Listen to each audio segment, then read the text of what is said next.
Hello everyone, and welcome to this month's Support Coordinator webinar, proudly brought to you by Endeavour Foundation. I'm Vicky Gray, your host for today's session. Today we'll dive into billable hours, what's within and out of scope for the Support Coordinator role, with our guest presenter, Mary Ingerton from Support Coordination Academy. As we gather online with attendees joining us from across Australia, I'd like to acknowledge the significance of the lands we all call home. If you'd like to honour the traditional custodians of the lands you're logging in from, please feel free to share the name in the chat. I'd like to begin by acknowledging the Gubbi Gubbi people, traditional custodians of the land on which I'm hosting from today. In the spirit of reconciliation, Endeavour Foundation acknowledges the traditional custodians of country throughout Australia and their connections to land, sea and community.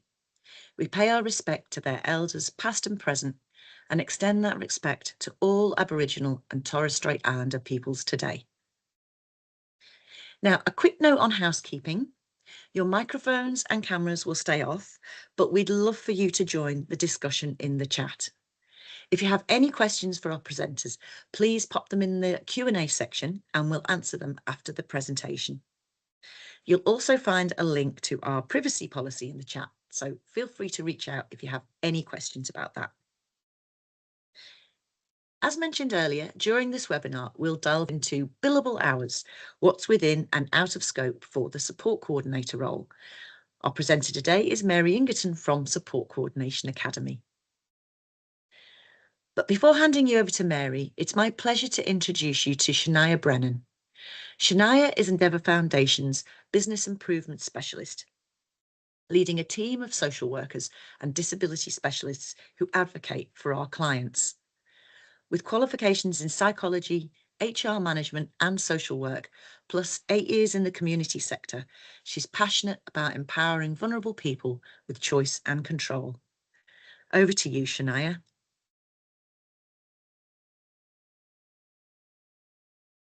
Hello, everyone.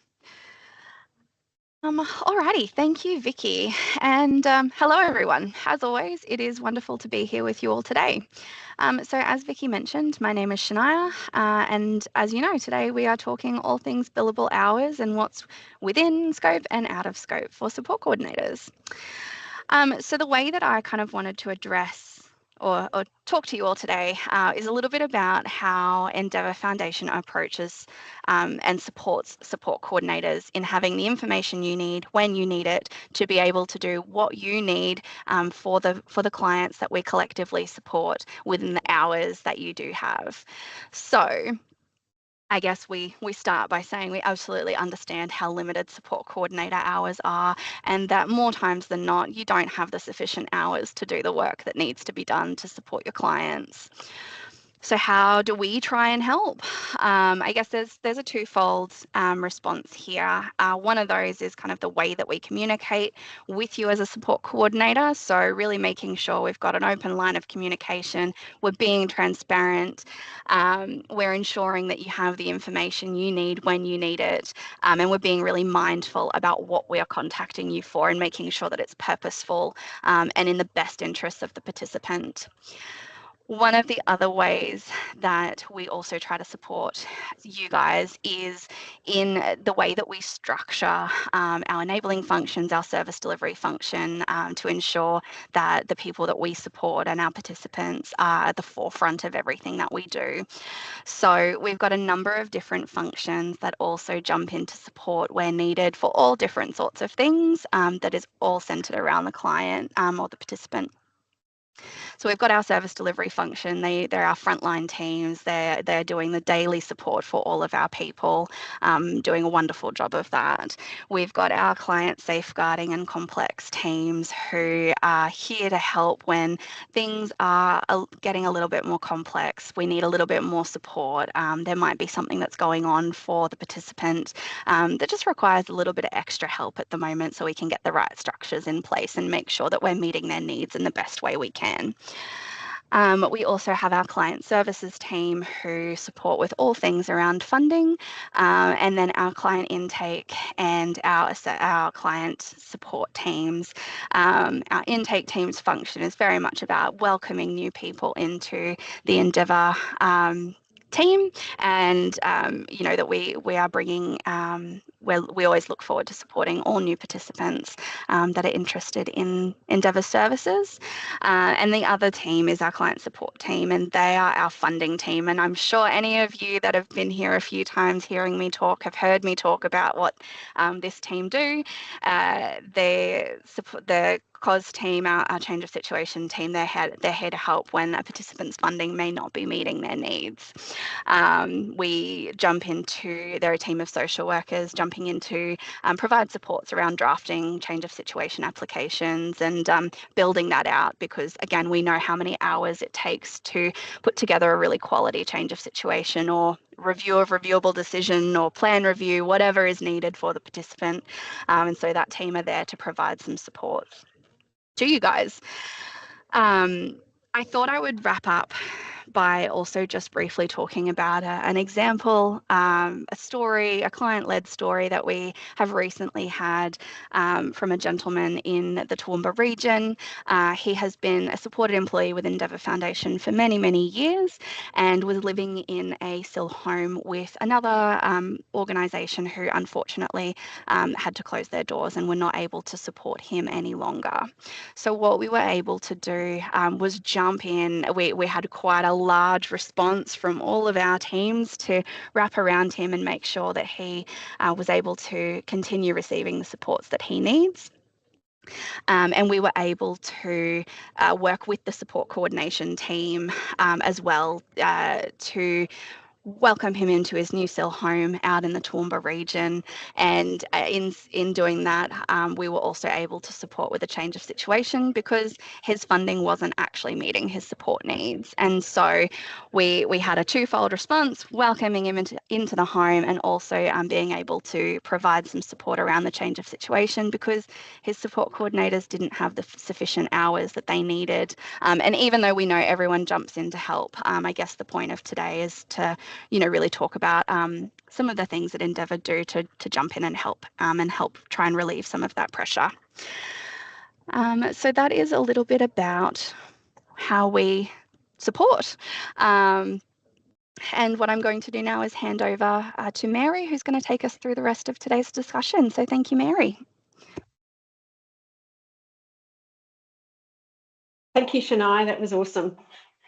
And then I know, having to working with very high caseloads sometimes, that any additional support that we can get around gathering evidence, making assessments, identifying complexity and increasing complexity and support needs is always very, very helpful. Okay, so today, again, we're going to be talking about billable hours. And also just remember that if you have any questions, put them in the Q&A. You can put them in the chat. They'll be transferred over to the Q&A. And at the end of the session, we'll make some time to actually go through the questions and answers. So make sure you put those in and we'll make a start. Okay, so what are we going to cover today? So we're going to have a look at understanding what you can and can't bill for under the NDIS as a support coordinator. So exploring best practice and recording and communicating billable time, but also building confidence and explaining your role boundaries to participants, stakeholders, service providers, or whoever that might be. Okay, let's go. So I'm just going to move this along. Okay, so let's set the context first. So obviously the NDIS pricing arrangements and price limits, which we often refer to as the price guide, sets the rules for billing. So what service providers, so providers who utilise NDIS funding to provide services to participants of the NDIS. So it sets the rules around what they can and can't charge for. So it outlines when providers can claim, how much they can charge, and what the NDIA considers billable activities, which are high-level activities, things like face-to-face, non-face-to-face, travel, cancellations. Doesn't provide a lot of detail about what that actually means, especially for a support coordinator role. So for support coordinators, it is essential to know exactly which tasks fall within these categories. So understanding the difference between billable and non-billable time is critical, both for compliance and for setting really clear professional boundaries. Okay, so it's equally important as our responsibility to educate participants and their support network around the boundaries of the support coordinator role. So what's within scope and what's out of scope of your role. I suppose the reality for support coordination is that we get told how many hours are available on the plan, and then we need to work out what the funding is, how many hours that is available. But also the reality of our role is that we spend at least, I would say, 75% of our time completing activities on a participant's behalf, but it's around completing those non-face-to-face activities. So it's really behind the scenes. It's not always, a participant doesn't always see or understand what it is that we do.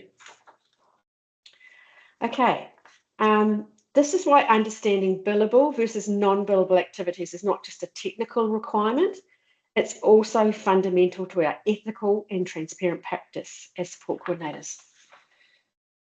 Okay, let's get into it. So billable activities, what's within scope? So billable activities are those activities completed by a support coordinator on behalf of a participant. So it's where a participant has agreed for you to complete activities on their behalf. So it directly supports the implementation, monitoring and review of a participant's NDIS plan, which includes activities that reinforce that capacity building focus of the role. Yeah, linking into other supports within their community, mainstream supports, building that resilient network of supports around a person. So the NDIS talk about a range of billable activities. So face-to-face or sometimes it's virtual support. So this includes preparation for meetings and facilitating meetings themselves, it's generally with a participant. So whether it's in their home, could be in a local cafe, could be online. These includes meeting with a participant directly, or you could be supporting a participant in an NDIS review meeting to help guide them through that NDIS process. So provided travel, labour costs. So these are very clearly, well, hopefully clearly, spelled out within the NDIS price guide. So there are rules around claiming provided travel and related costs, and it includes the amount you can claim, when you can claim, and which expenses are claimable. And these tend to change every time we get a pricing arrangements and price limit update, especially once a year. So keeping on top of those and understanding that is really, really important. The other thing is around provided travel is some support coordinators actually, or some organisations, claim for travel. Other organisations don't, because support coordinators often work virtually and use their own cars, and therefore they claim that against their tax. So there's different ways in using that. Non-face-to-face support is probably the most time that we use our billable activities. And it spans right across the support coordinator's workload. So here are some examples. Research into providers and supports requested by the participants, so including things like when you're making phone calls, you're sending emails, researching on the internet, linking in with providers, preparing for and facilitating and following up in stakeholder meetings. So writing your case notes, your action plans, your risk assessments. These are all billable time because they're around your professional responsibility to evidence how you have supported a participant. That's the documentation and the evidence that you use to provide information to the NDIS around the level of complexity that you're working with, evidence around why you need additional support coordinator hours, how a participant's situation has changed. So safeguarding activities, things like recording when an incident has happening, capturing, getting copies of incident reports from stakeholders, submitting a change of situation, so gathering evidence, writing change of situation, writing a support coordinator's report that actually accompanies that change of situation, that summarises and clearly details the urgency in response that's required and summarises and highlights the points within the reports to actually say these are the things you need to take note of. But it's about collating and bringing all of that information that you've provided in a change of situation so that the reader has very clear clarity around what they should be taking notice of. Also things like reviewing service agreements on behalf of participants, so making sure that a participant's rights have been taken into consideration, that a participant understands their service agreements, and also linking in a participant with formal advocates if required. Support other non-face-to-face are like forecasting and monitoring budget expenditure and statements, and also planning. We do a lot of planning, continuous planning within our support coordinator role. So planning around current needs and future needs. So non-face-to-face, the main part of our support coordinator role. NDIS requested reports. So these are things like the reports that are specifically requested by the NDIA. So they include the 8-week implementation report and end of plan review reports or progress updates. So it's about the preparation, the evidence gathering, the writing and submitting of reports are all billable activities. Okay, short notice cancellations. It's basically the top. Okay, so there are rules around short notice cancellations. But often when we find, so it's basically in relation to if you book a home visit, you go out there and the participant isn't available or they haven't turned up, or something like that, or they give you short notice cancellation. So often we will put in our service agreements around cancellation notices. But with support coordinator role, because we do a lot of the work behind the scenes, often we don't charge for short notice cancellations because we use that time to complete other activities. So we often use that time, because we often have limited hours, to be quite productive and get other activities completed within the time we would have really had that meeting. Okay, hopefully that's providing some clarity for people. Okay, non-billable activities. So these are the things that are non-billable and are outside the scope of charging for billable time. Okay. So these tasks may still be essential activities that you complete every day as part of your role or as a responsibility if you're working for an organisation, but they are not billable activities that can be charged against participants' plan. Okay, transporting participants. So it is not part of a support coordinator's role to transport participants anywhere.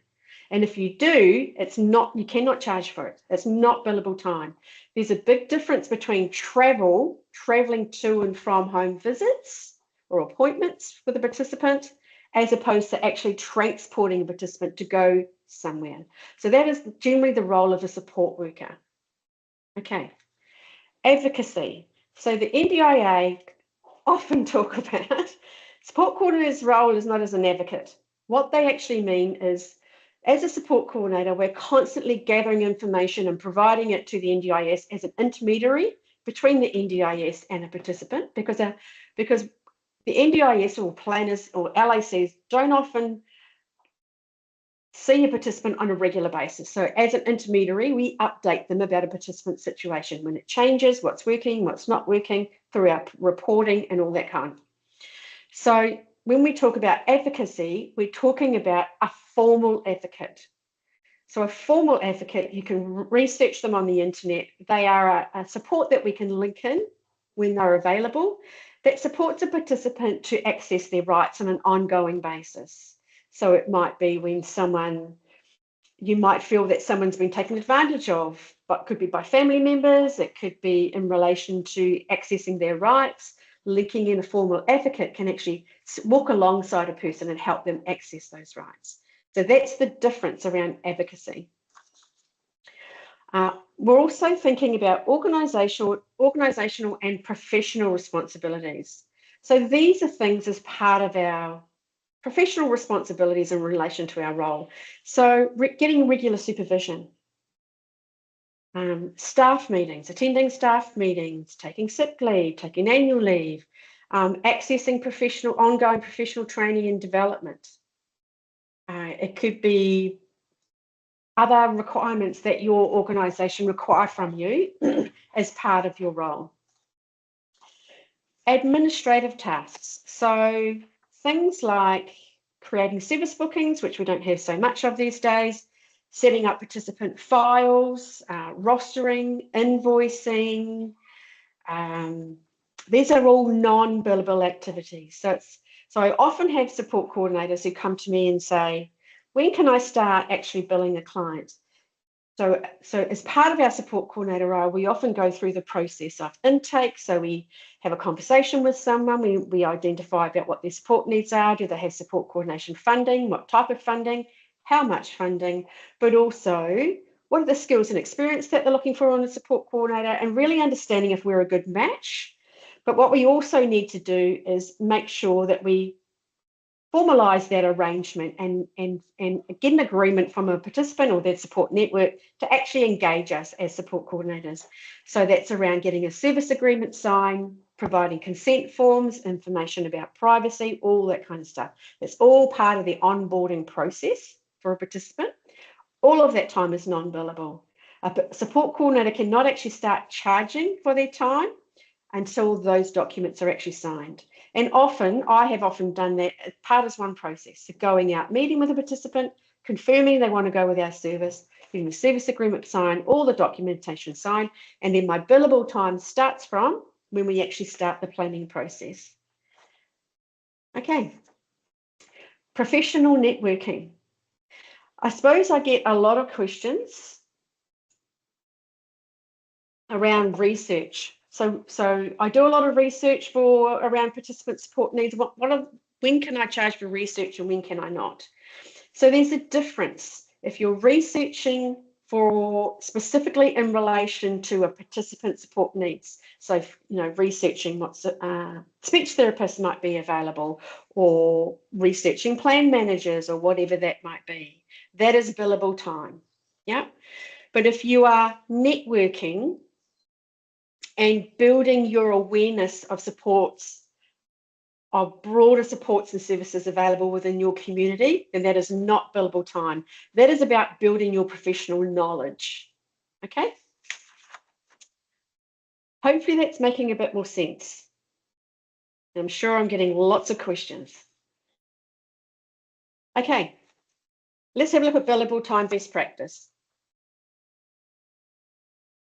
So recording billable time accurately is essential for compliance, accountability, but also transparency for participants around the amount and how we're utilising our support coordination hours.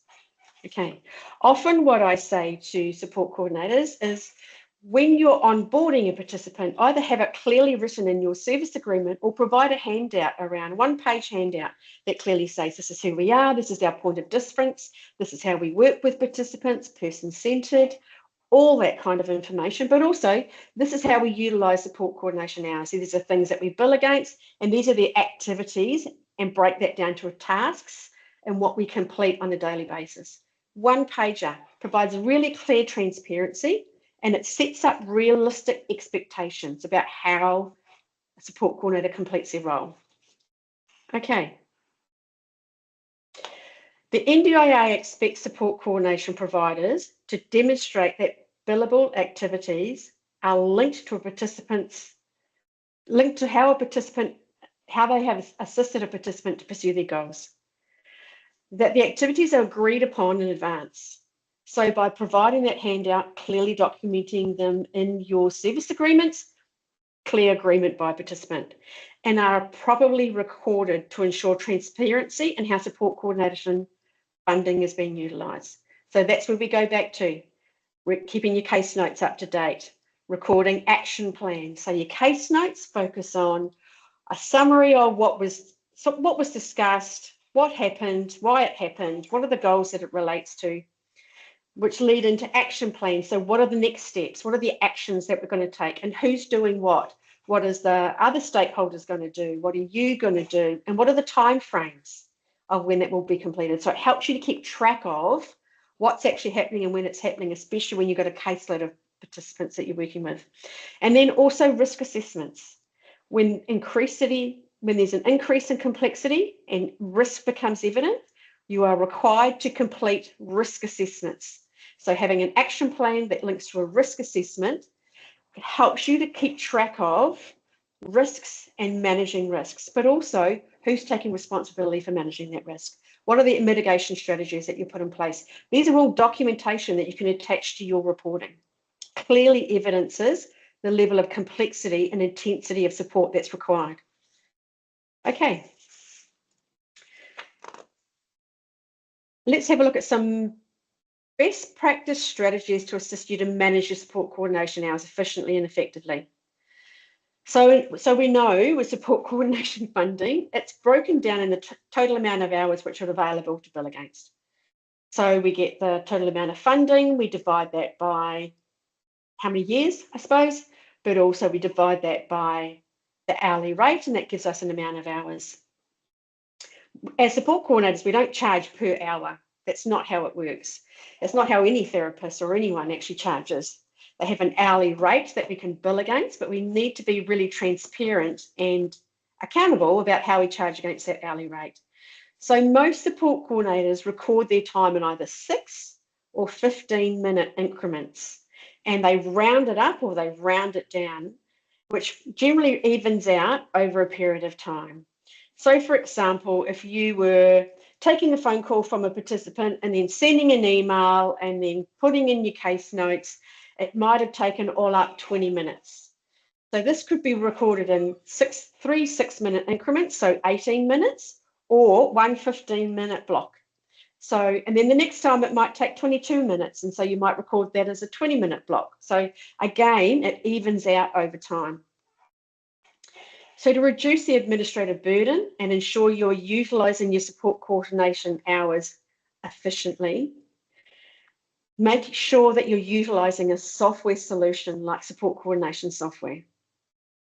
So the whole purpose of using, I talk to support coordinators on a daily basis who, when I say to them, what systems are you, they're constantly talking to me about the limited amount of support coordination hours that they have available. They keep running out of support coordination hours. They're not meeting their KPIs, or they're really struggling to get the work done. And I often talk to them about what systems and processes and what software are you using to streamline your support coordination administrative processes, to reduce the amount of time that you're spending doing admin and increasing the time that you actually have to work with participants.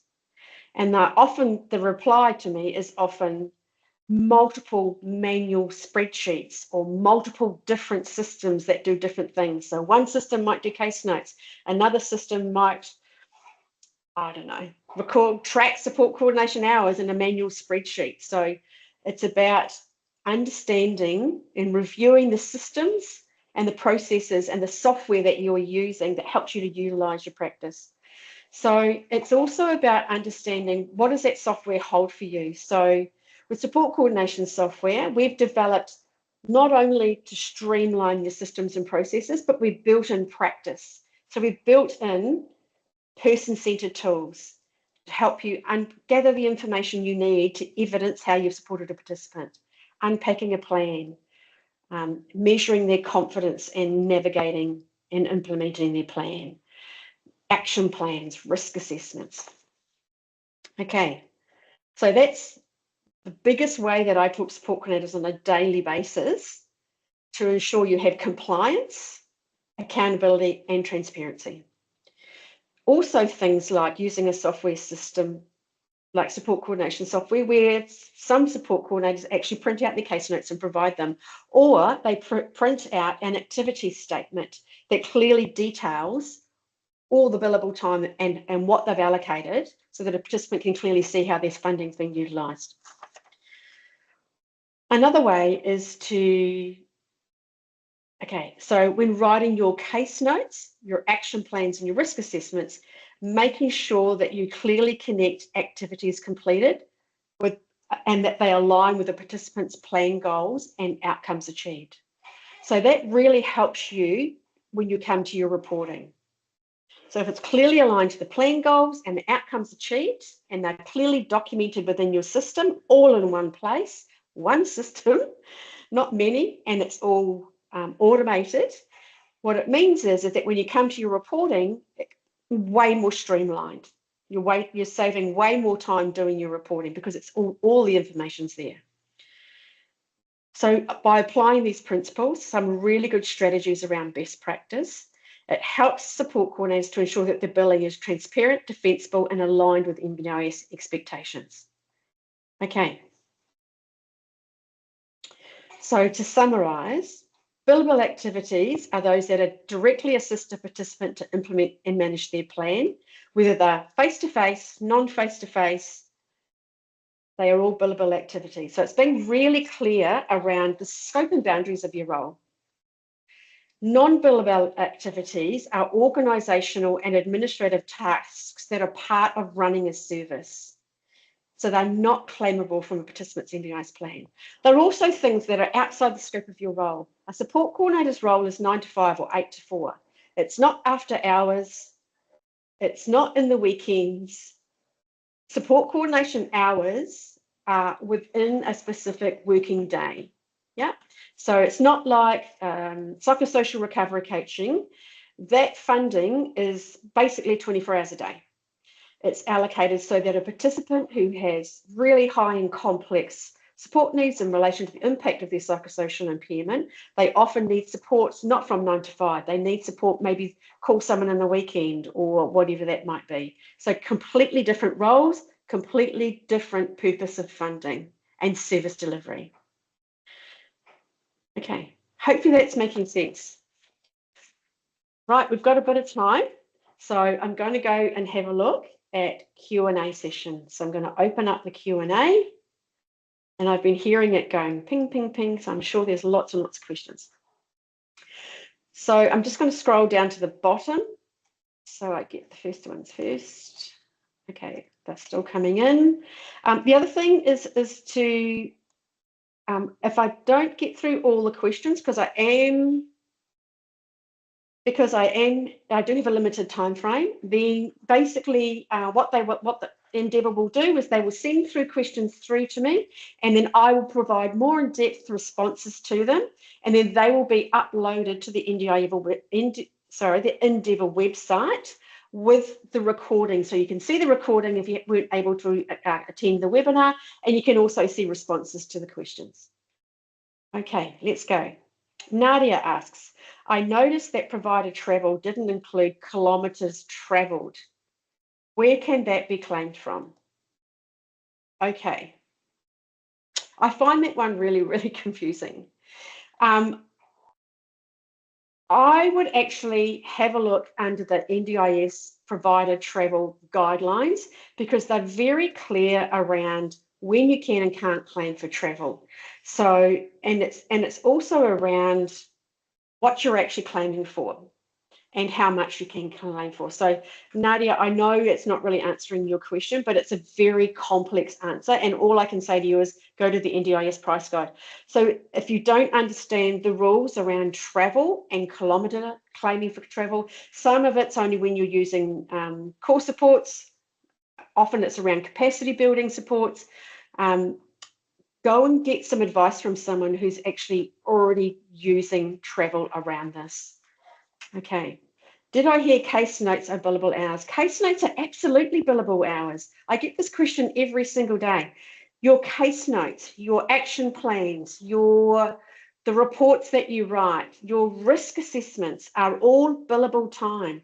They are your professional responsibility to evidence and be compliant and transparent around how you have provided support to a participant. It's the information that you provide to the NDIS around the level of complexity or the intensity that you're working for, the evidence that you need to provide of when you need additional support coordination hours. Absolutely billable time. Okay.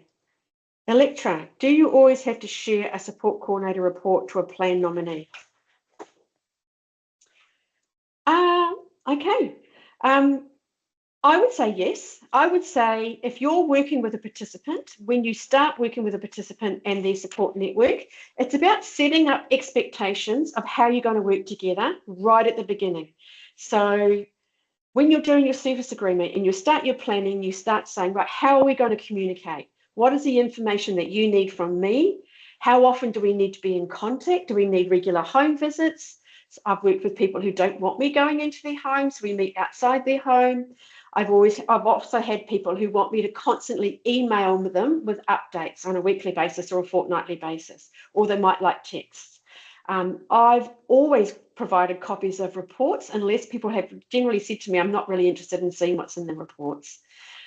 I suppose it's about being transparent about what we're saying and how we're saying it, and being really, really clear around what is the purpose of the report. Okay. Michelle asks, can we invoice attending webinars? If you're talking about your professional training, professional development, gaining more education, increasing your skills, absolutely not. If you're attending a webinar that's around, say you're working somewhere that's quite remote and you are looking for service providers who might be able to come to your area, and there might be a group of service providers who have got together and are targeting a specific area, and they can all go, these are the services that we provide, and you're asking them questions around your specific participants to determine whether they can provide supports for your participants. That would be different. So again, thinking about what is direct research that's in relation to a specific needs of a participant you're supporting, and what is research that's about building your knowledge of what's available within the community. But in relation to attending webinars, if it's around your professional skill development, it's not claimable. Okay. Frida, is it important to have copies of all service agreements for participants? Most service providers don't send them to me. I would say as a support coordinator, absolutely, it's important that you have copies of participant service agreements. It's our role to safeguard, to that safeguarding practice, to ensure that service agreements are meeting participant support needs, that there's nothing within that service agreement that's actually outside of what a service provider can be billing for. We need to be making sure that the conditions within the service agreement, that a participant is able to understand them, that they clearly relate to a participant's goals and the outcomes to be achieved by providing that service, that they're billing, that they're actually going to be claiming against the right amount, that they're actually not going to be overbilling someone or underbilling someone. Having copies of service agreements, so it's about safeguarding upfront, making sure service agreements are correct and applicable and accountable for participants, but also when you have copies of service agreements, you can see when they're running out, but also for situations like if someone's in supported independent living, does the service agreement actually talk about when a participant's unwell or a participant goes on holiday, how the claiming is actually going to happen? What kind of reporting is that cell provider going to provide to the participant and their family?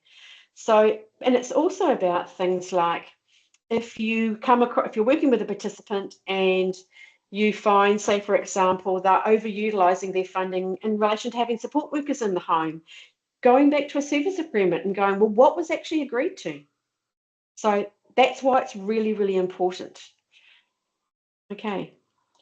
Emily asks, so so just to answer your question, Frida, if a service provider says to me, I don't need to provide you a copy of the service agreement, you need to be talking to them about your safeguarding role, what your role is in relation to supporting a participant to understand what's going on.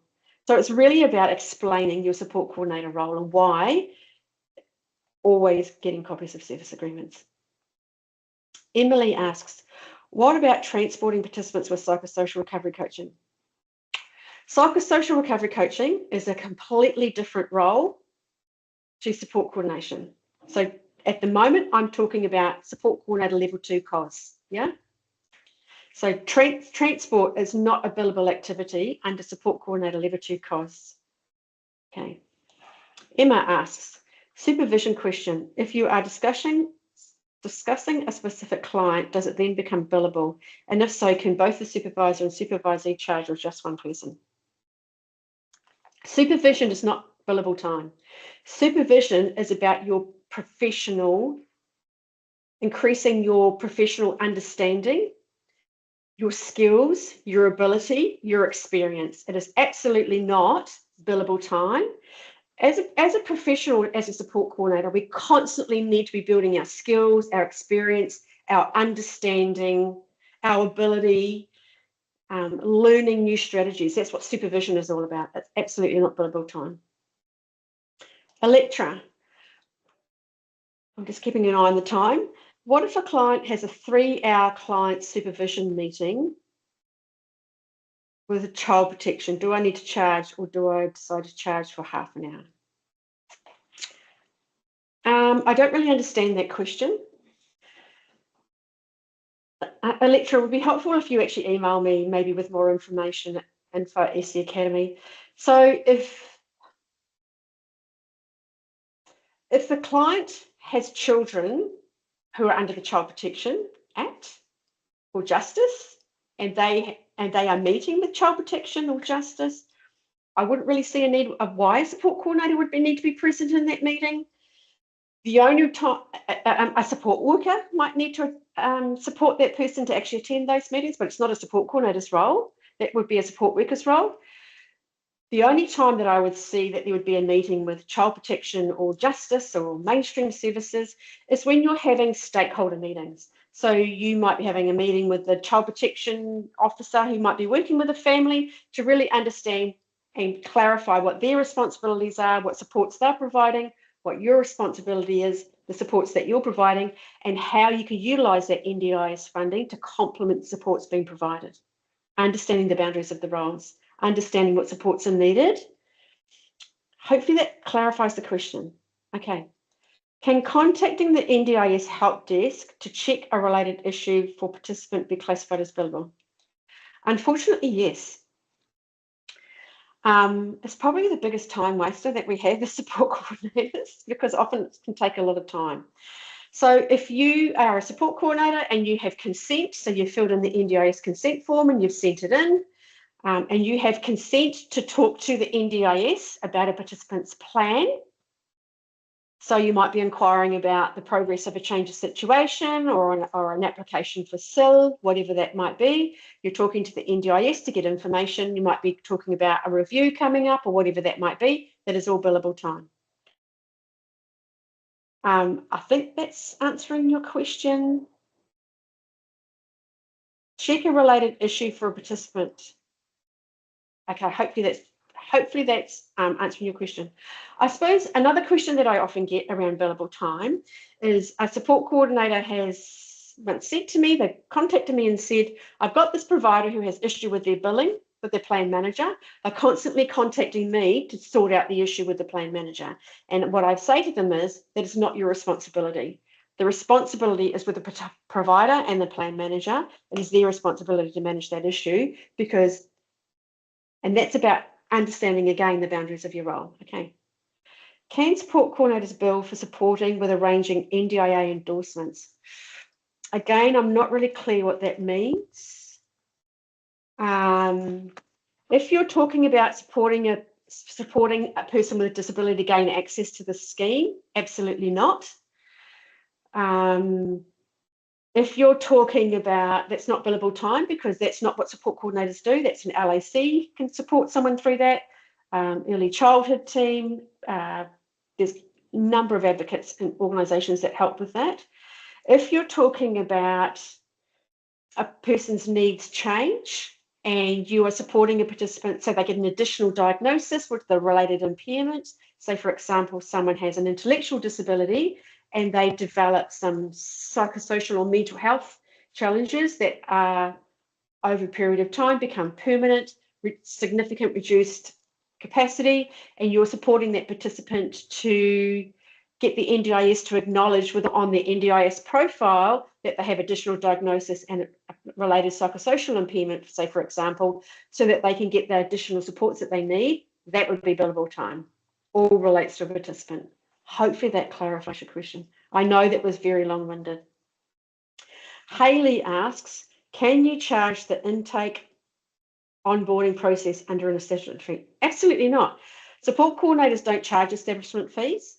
We can't charge them at all. It's not part of our role. So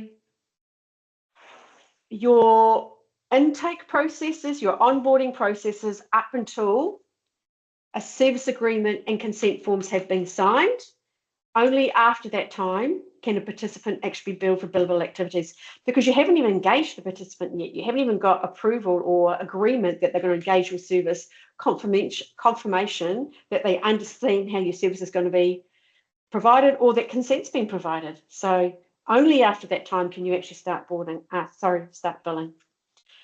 Beth asks, service bookings aren't billable, but we now spend ages trying to work out these new quarterly budgets and making sure funds are reserved with PMAs. Okay.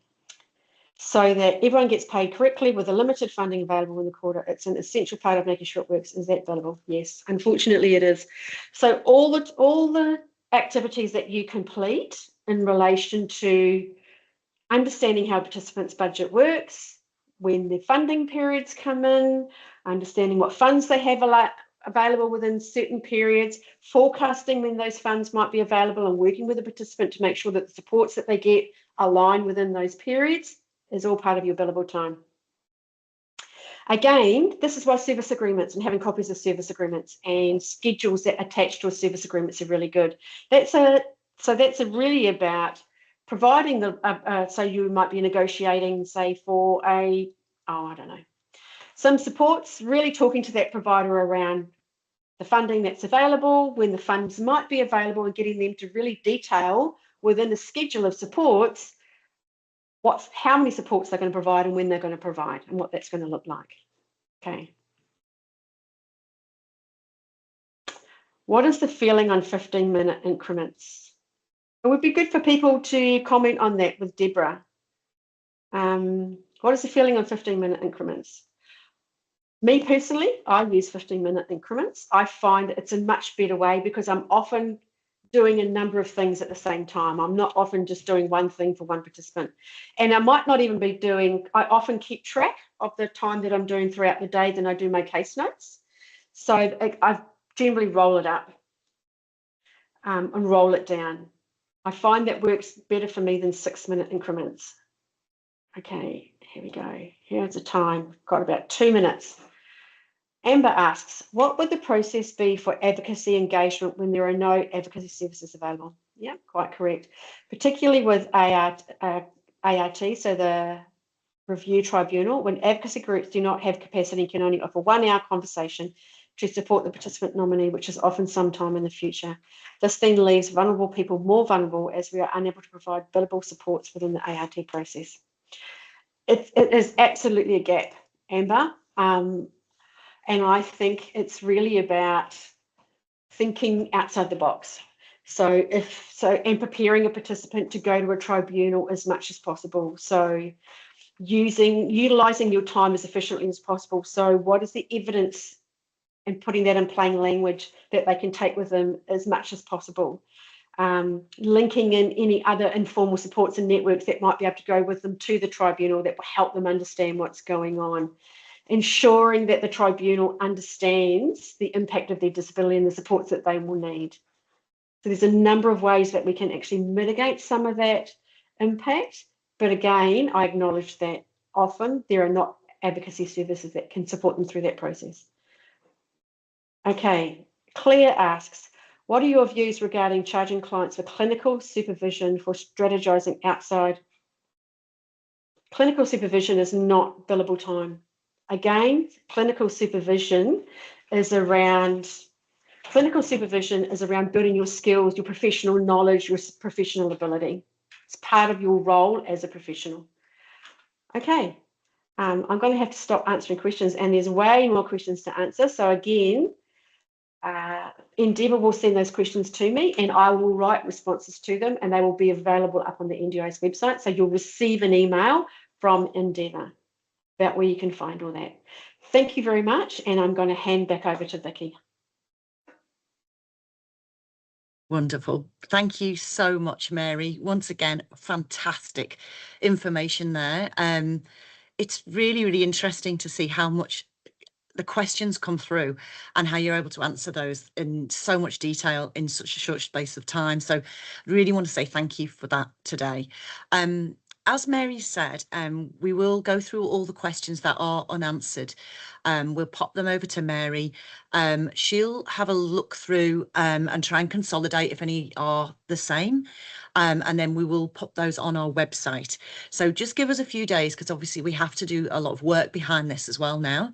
So just to make sure that we get that ready for you. And we normally say in a week's time, we'll have that uploaded, and then an email will come out from me to you guys to say exactly with the webinar recording, the PowerPoint slides that I saw a lot of people asking about, and also the Q&As. So yeah, look out for that next week in your inboxes. Just to bring you over to our final webinar for 2025 next month in November, we're going to be having our next topic is going to be Holiday Ready, supporting participants and families through the festive season. And that is on Tuesday, the 18th of November at the same time of 12 till 1 AEST. So yeah. So before we go, I just also want to let you know that we've shared the link to all our previous recordings on YouTube, so you can catch up on all our previous sessions. And we've also just dropped the link to our Care Connect monthly newsletter in the chat. That's also full of really handy resources and information for support coordinators. So on behalf of Endeavour Foundation, I just want to say thank you so much to Mary, Shania, and everybody else behind the scenes to help us bring these webinars to you guys. And thank you so much to everyone for joining us today. I wish you a fantastic afternoon, and we look forward to seeing you next month for our final one of 2025. Thank you.